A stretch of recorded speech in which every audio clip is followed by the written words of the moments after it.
مرحبا حبايب، شلونكم أخباركم؟ أدري صار مدة منقطعة عنكم. بس الظروف شوية تحكم. اليوم سوينا تمن وفاصوليا بس بلا لحم سويناها.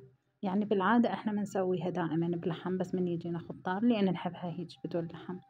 الفاصوليا دائما أنا ما أنقعها نهائيا. أخلي لها مي مباشرة من المي آرو، وأخليها على النار تاخذ لها ساعتين تستوي. وبعد ما استوت خليلها نوم بصرة والثوم وفلفل حار، هذا اللي احنا نحبهن بالفاصوليا. نحمس البصل خاشوقتين معجون ويا التوابل مالتها اللي هي ملح وفلفل أسود ونوم بصرة مطحون بس. ما أخلي أي بهارات على ود ما يصير طعمها بطعم بهارات، يبقى طعمها ثابت.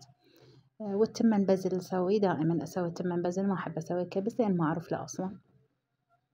خضرة وهي ملكة السفرة، يعني أنا إذا ما خضرة ويا تمن مرق ما أعرف، يعني أحس أكو فد نقص بالسفرة.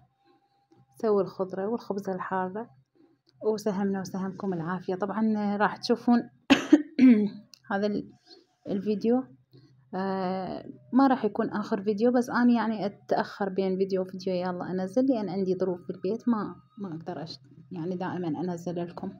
لا تنسون اللايك والمتابعة للقناة، وسهمنا وسهمكم العافية. شوفوا الخبزة الحارة شلونها ويا تمن فاصوليا، يعني فتشي.